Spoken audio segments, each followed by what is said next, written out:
为什么会突然之间想去嘎一个双眼皮？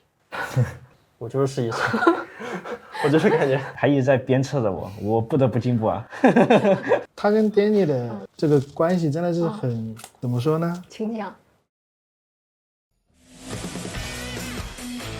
一波一波，我们要推基地，推基地就冠军了！我们恭喜标记，我们是冠军！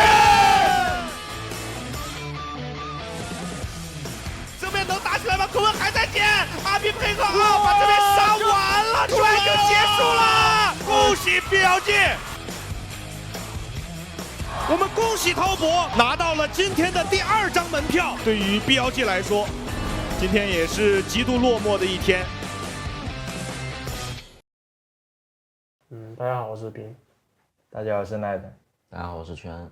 好，那其实我们现在录制的时间是4月2号嘛，距离你们先锋赛夺冠已经过去大概2周的时间，而且第2赛段马上开赛。但是我们要首先把时间线往回倒一点，当时在巴西，你们觉得自己要夺冠的那个瞬间是什么样的一种感受？感觉我挺激烈的吧，因为就是最后一波团，最后一局其实我们是劣势嘛，然后那波河道就是开了对面，然后打了一波好团，然后那一波团打完就觉得可能一波可能会夺冠了。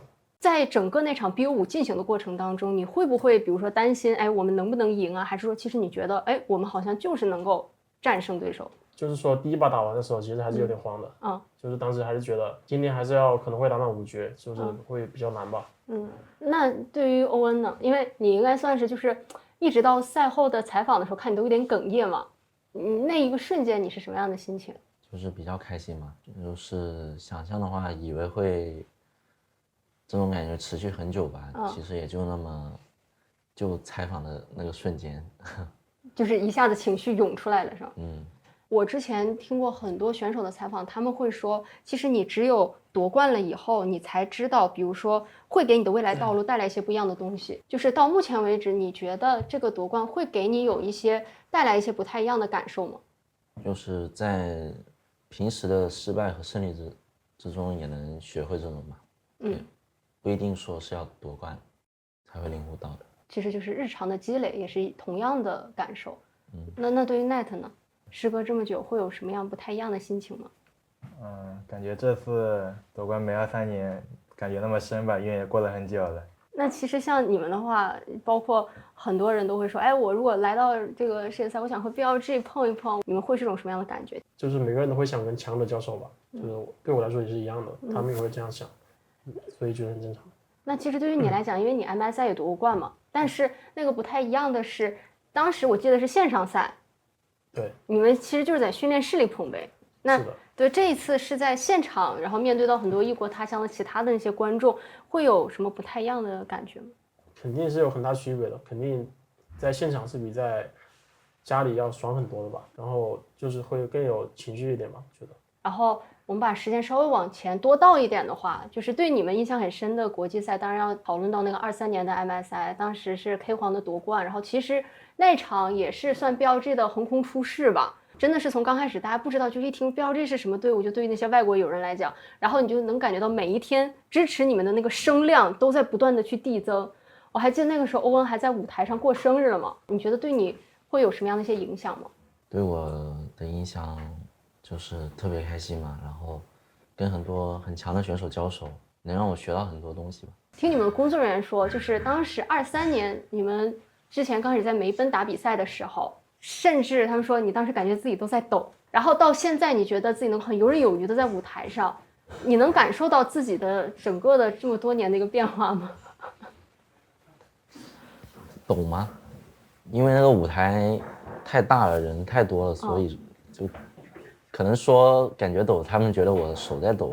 现在的话，感觉如果去到那种很大的舞台打比赛，感觉操作上应该没什么太大变化，就是心理上感觉特别爽啊，能在那么多人的注视下打比赛。职业选手很多时候分2种，一种是他喜欢在粉丝的面前打比赛，或者观众的面前打比赛，会觉得只要我赢了，大家为我欢呼，很爽。然后另外一种，他们会觉得其实我自己就是在没有观众的场合下，我更能够专注于我自己的操作。你们算是哪一种？我觉得我算是那种有观众的时候我会打得更好的。你说实话，算是刚开始我也觉得毫无疑问是这样的。是的，因为这样我感觉就是会更有那种比赛的感觉。如果是在训练室啊或者在家里这种打这种线上比赛，就感觉就跟平时训练一样。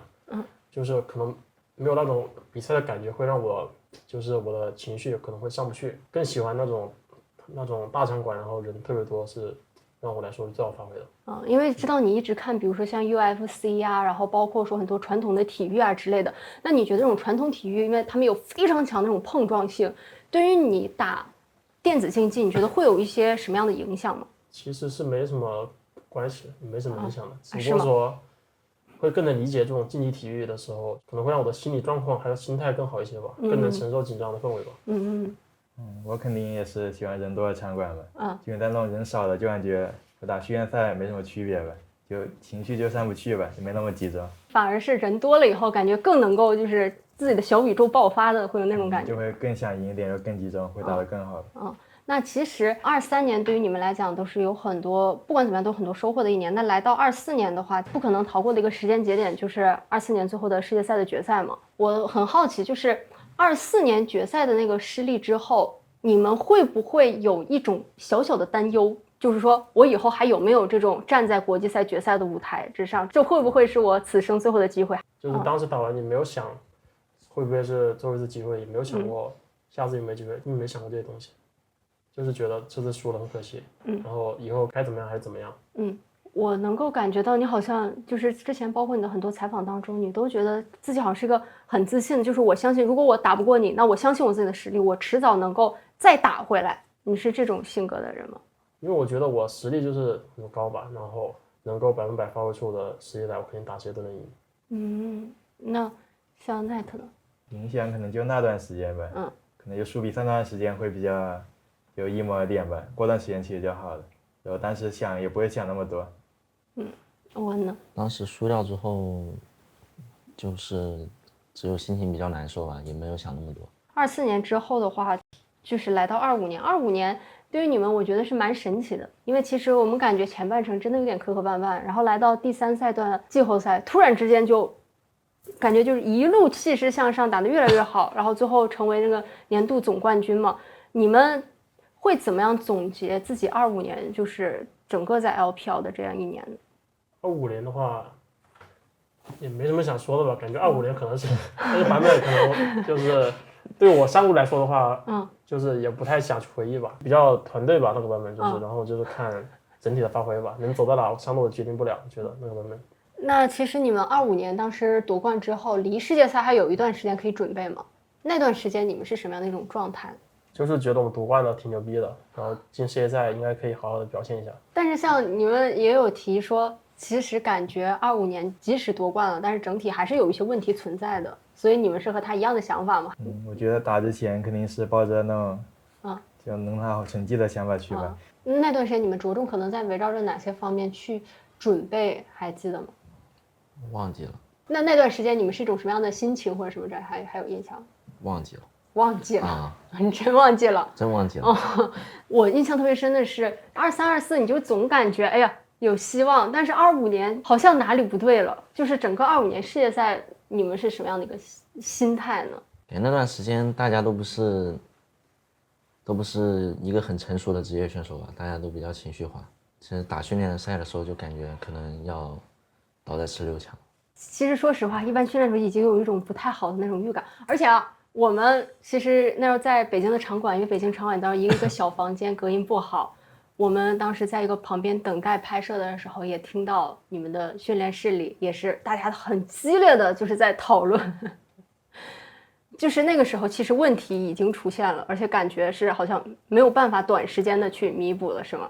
这也不知道怎么说吧，就是感觉我们那个时候就是可能是因为版本因素，然后可能因为打野轮换，然后又是因为状态问题，就感觉整体实力都不在线吧，然后就比赛在那边比较紧，然后那个 BO1 我们又不是很适合这种 BO1、BO3，因为我们更适合 BO5，然后各种原因结合到一起，然后我们就16强了。那其实16强以后，你们会去关注外界对你们的一些舆论吗？你没有觉得网友说的不对吧？因为本来就是1号种16强，然后本来被分也是应该的，当时就是该干嘛就干嘛吧。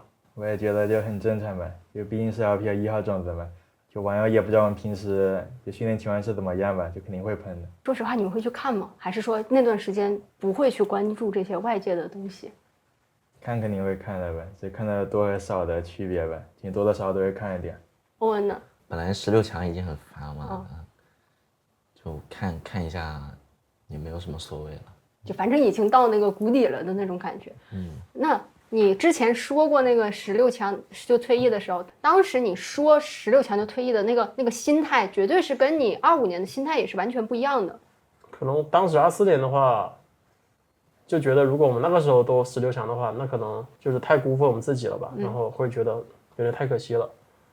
然后25年，我觉得如果输了也没那么可惜吧，可能。那这个16强退役的这个是24年的版本。对，25年的时候，我特别好奇啊，就当时其实你们也是在那个转会期的时候，为什么会突然之间想去嘎一个双眼皮？感觉眼睛有点小啊，看一下。那对目前的这个效果满意吗？还行吧。那你有看那个 LCK 那些解说了吗？说割过双眼皮以后会觉得意外的好像有一些少女的感觉，会有心思细腻的一面。你看过那个视频吗？看过啊。你对此什么样的评价？我没有什么评价，我不知道想表达什么。那你们觉得他内心有细腻的一面吗？还好吧，也不知道那视频在表达什么。现在很自恋，就是为了变好看去割了个双眼皮嘛，这种。因为其实就是当时世界赛16强以后，很多人都很好奇，就可能BLG转会期会是什么样的一个阵容。就比如说像奈的话，为什么当时还会想要继续留在BLG呢？对我的话肯定是阵容占最多吧。BLG 就没什么说的吧，就有LPL队列的上路和辅助吧。哇哦，开心吗？听他这样说。还好吧。那为什么觉得他说个实话而已是吧？你们两个人在一起真的同队特别久，你还记得你们两个人是什么时候开始一起同队的吗？就19年LDL的时候呀。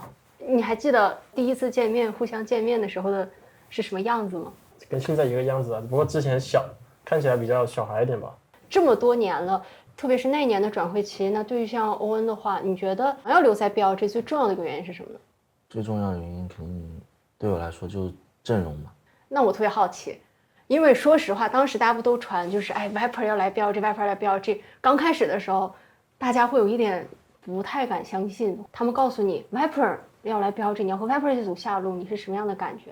之前对他的印象就是他感觉各方面都很完美吧，然后作为一个 AD 也很稳定。那实际和他相处下来呢？特别幽默吧，然后打游戏也特别厉害和认真。你为什么觉得他是一个幽默的人？就是他，我说这个英雄还可以啊，跟他训练赛配合的时候，他就说可以啊，玩一下。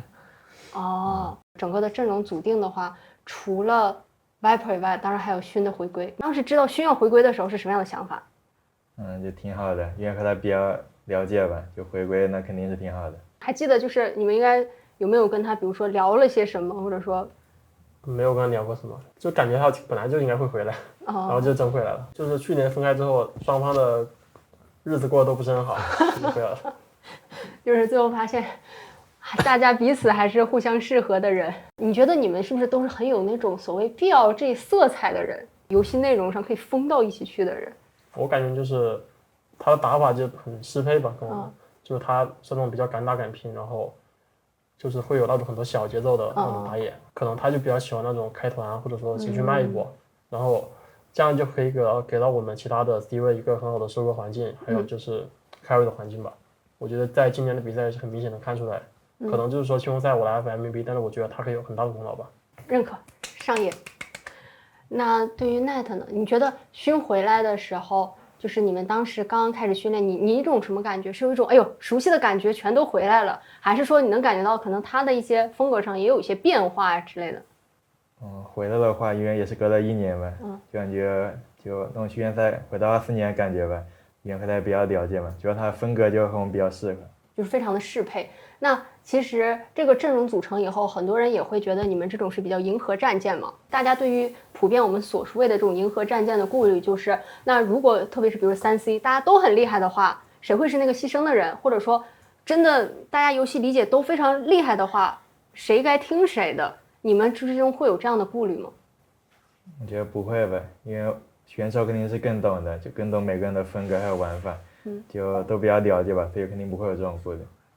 那像你们有什么样的感觉？就是我觉得为什么这个游戏3C 的实力就是要很强，就是要基本功还有操作啊这些东西都要很强。但是野辅的话，我觉得更需要那种思路，还有就是思路也好，还有和队友的配合和沟通也好，我觉得是非常重要的。就是可能在思路和沟通这个方面来说，野辅是占比更大的。3C 就可能更需要集中操作，还有对线啊，还有一些基本功之类的。那像再次和勋搭档，你会觉得那种熟悉的野辅的这种思路，感觉就像大脑连通一样了吗？就是跟他再次搭档，感觉他还是那个味吧，还是那样的复读，就是一个复读机。新的阵容组合基本上第一赛段刚开始都是一个互相磨合的阶段嘛。然后呢，我们来感受一下它的整个的曲线的话，我觉得比较重要的一个爆发点，其实被京东双杀嘛那个时候，但是。我们之前和你们那些工作人员聊，其实他们觉得在被京东双杀之前，你们的训练赛就已经出现了可能一点点的小问题，就是你们觉得可能在第一赛段刚开始的时候，问题主要出现在哪些部分呢？我觉得一开始主要是更换了选手和教练嘛，就开始几场比赛肯定是要磨合的吧，就肯定是不会打得那么顺的，肯定会出点问题。然后就是被双杀以后，小书包事件。你觉得那件事情就是之后对你会有一些改变吗？或者说影响？其实还好吧，其实没什么太大影响。但是那之后，我们感觉你们就好像这个事态逐渐的就是好起来了嘛？你觉得可能在这个过程当中，谁起到的作用比较大一点？冰英起到的作用比较大一点，就是那事情发生之后，感觉他变老实了很多啊。所以说还是多少有一点点变化和那个什么的，但是后面大家确实是表现得越来越好了，而且除了5位选手，当然有丹尼教练的功劳嘛。我们想稍微聊一下丹尼教练，就是当你们知道丹尼教练要加入到你们队伍的时候，你们之前对他是一个什么样的印象？之前嘛，就从很多队听说过他吧，就是那种话比较多的，然后可能和他相处在一起训练会比较累吧，因为他喜欢加班一点。我是有听说他会让你们每天晚上的时候要和他就是稍微复盘一下，比如说今天做了哪些内容，包括说他训练赛复盘也会复盘很久，是吗？就是那种上学的时候那种老师的感觉吧。班主任。班主任。对。那就是在你们相处以后，对这个班主任是怎么样的一些评价呢？觉得他就是对这个游戏特别的上瘾嘛，平时总是见到他在打排位。就对这个游戏真的很爱，而且我听说他的复盘是比较互动式的，促进你们去表达自己的想法，是吗？因为他是玩打野的，他很喜欢跟打野复盘，就是复盘这些细节。是的。那就目前的结果来看，我们是发现他的这种方式也是很有效果的。是的。那其实，在第一赛段的过程当中，我们能感觉，其实从中间开始就是一个上升式，然后来到季后赛，你们就是更加熟悉的 BO5 的赛场。为什么你们觉得 BLG 在 BO5 的表现很多时候可能比 BO3 和 BO1 更让人放心呢？我觉得 BLG 玩法导致的吧，就每个人选手的风格，就我们都是喜欢做那种收益和风险都比较高的事情吧。在 BO1 或者 BO3 的话，如果你前面可能配合不好，可能游戏就很容易输。BO5 你输了一盘，你只要知道这个问题，你后面好好打，就我们实力肯定是比对面强的。其实第一赛段最后打到优胜者以后，就是当时的时候，你们觉得你们之间的配合沟通是不是已经是一个成型期了呢？你会给你们的状态或者说整体的能力给打多少分呢？满分10分的话，可能打个5分吧。因为第一赛段夺冠之后，感觉其实我们知道，就是在游戏上我们还是有很多失误的。优胜者只有5分吗？这就说明剩下的5分是你们可以进步的一个空间，是吗？对。那其实先锋赛的话，我们很好奇，就是你们在出征之前大概会有什么样的一个预期或者目标呢？因为知道第一场会打那个 PFX 吧，然后想的肯定是先把他们赢了，然后进入4强，然后再进入决赛。最低的预期就是进入决赛吧。然后来到巴西，因为真的太远了，就是单程路程就要将近30个小时，然后赛程太密集了。你们我看都在采访当中说过很多次，基本上就只能以赛代练。对于你们应该也是一种挑战，你们更多的是怎么样去应对呢？睡个好觉吧，然后好好吃饭。好好吃饭。那个时候你们的一般日程是怎么来排的呢？其实那个时候我们就是早睡早起了，每天就7、8点就起床，然后晚上8、9点、10点左右睡觉。然后饮食上也吃的比较规律吧，因为吃早饭嘛，就之前打职业是基本不吃早饭的。因为基本上每天一个 BO5，也意味着对于自己的打法有些大的改进的时间是几乎没有的。那在这种情况之下，你觉得你们之前一些国际赛的一些经验有帮助到你们吗？就是感觉没什么区别吧，就是没有帮助的说法，因为每次国际赛要面临的挑战都是不一样的，主要就是看谁能在有限的时间里面更能去了解版本吧，对版本的研究更透彻，然后让自己的比赛的状态更好吧，觉得这2点是比较重要的。其实在这种比较密集的时间里，大多数我们都不会去有训练赛吧，我们会组织在一起去散步，然后在附近去找一些美食啊，这样子。其实最重要的我发现就是吃好睡好，对吧？吃好睡好确实保持个体力很重要。那其实这次先锋赛我们有注意到有很多很年轻的选手，他们会把你们当成一种偶像，或者说想要去成为的一个目标和榜样。就是如果让你们去给这些更年轻的选手给他们一些建议的话，你们会想给他们什么建议呢？就不要太在意别人的看法吧，就是好好做自己，然后不要让别人的话影响自己的判断吧。我记得你之前在采访的时候说过，就是其实你说什么话没有那么重要，就是输赢才是大家对你判断的标准。你到现在是这么样觉得吗？觉得输赢也不是唯一的判断的标准，因为这是5个人的游戏，不是1个人的游戏。5个人的游戏的输赢会有很多变数的存在的，但是我觉得就是只有实力强才是判断标准吧。可能就是有时候会赢，有时候会输，但是你的实力要一直保持在一个稳定比较强的一个状态，这才是最重要的。那他呢？其实我也是这样觉得吧，就你实力强，其实大家都是看得出来的，你一场比赛输赢决定不了什么。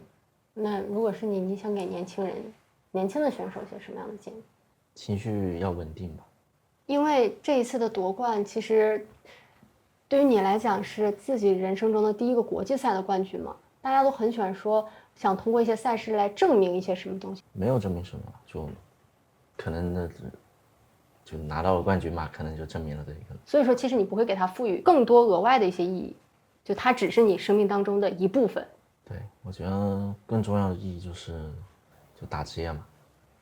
就是每一天其实只要站在赛场上，其实就是享受这个过程了，就已经很幸福了。是的。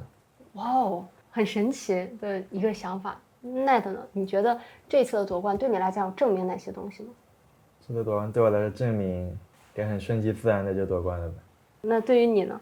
我觉得这个冠军也是，其实也是挺重要的。LPL 也是上次国际赛冠军还是23年，然后 BLG 也是第一个国际赛冠军吧。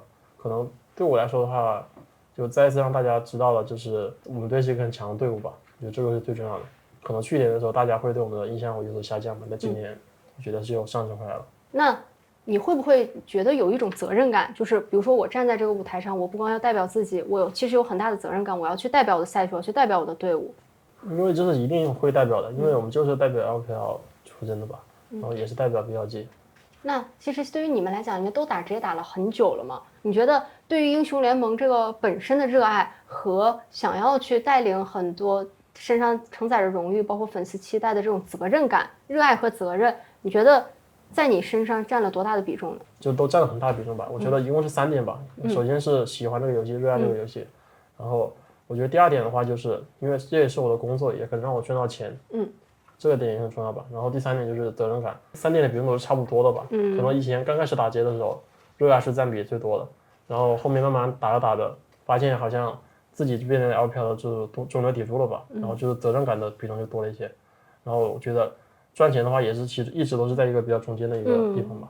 还想对你问个特别好奇的是，就是你每次想要发微博的时候，大概会是在什么时候想好编辑的内容？比如说夺冠之后发微博，很多时候你的工作人员都会说，哎，他发了吗？什么时候发的？我怎么没有看到？你一般会什么时候就是提前想好这个文案，还是说真的就是当时那个瞬间内心的感受，你非常诚实的把它表达出来？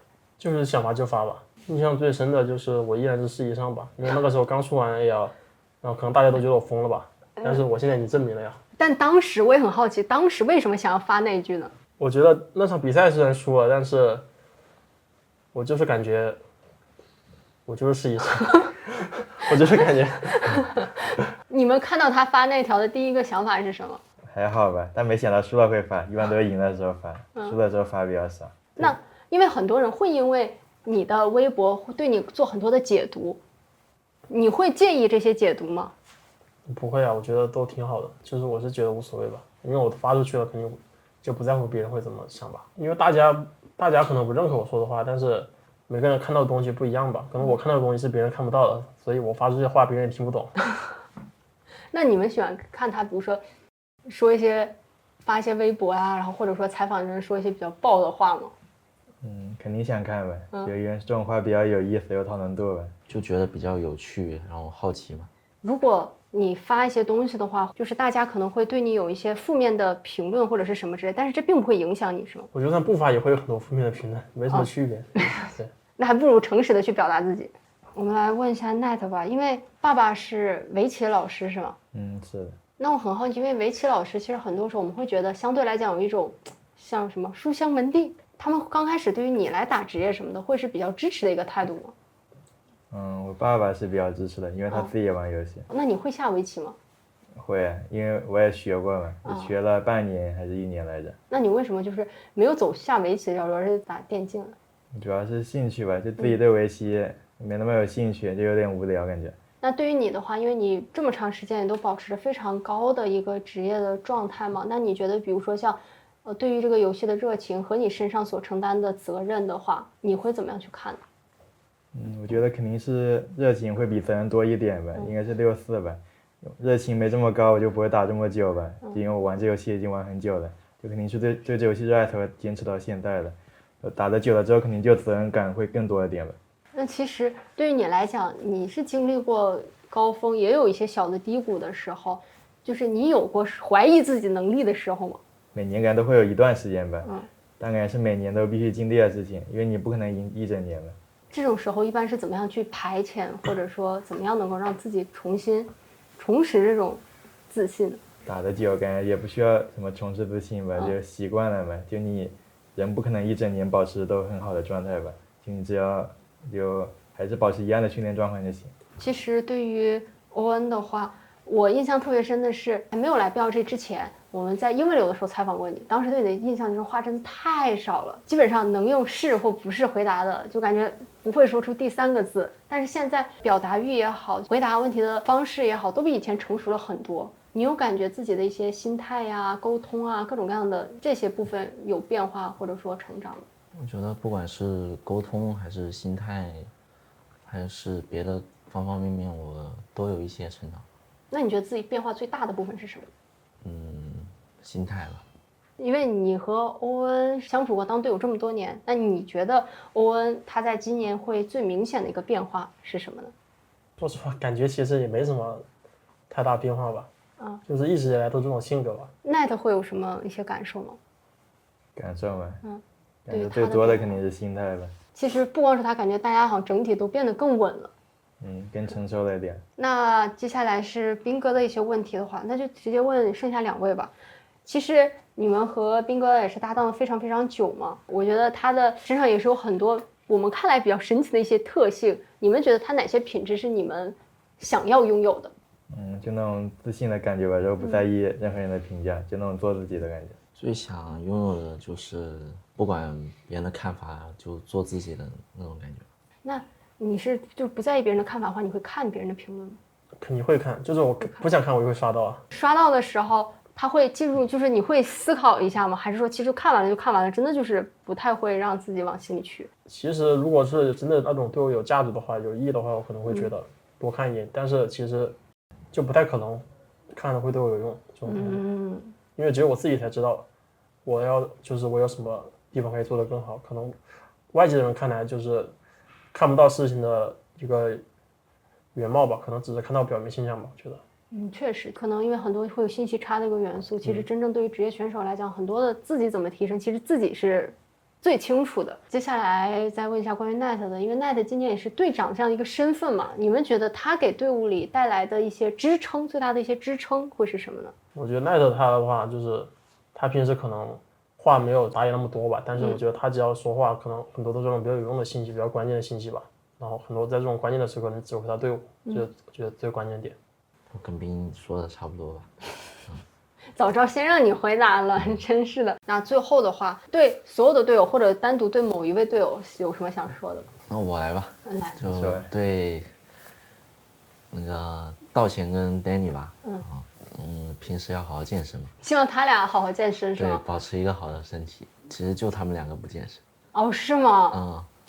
一会儿接下来到他们的时候督促一下。好，就是我想对我队友说，今年就是到现在为止，就是已经取得很好的开头，后面我们再拿2个鬼赛冠军，我觉得今年就可能是最圆满的一年吧。然后就是我想跟我队友说，我是觉得我们能做到的，就大家一起加油吧。说的话也是，今年也是非常有希望吧，就肯定是要保持到状态到年底的，年底才是最关键的吧。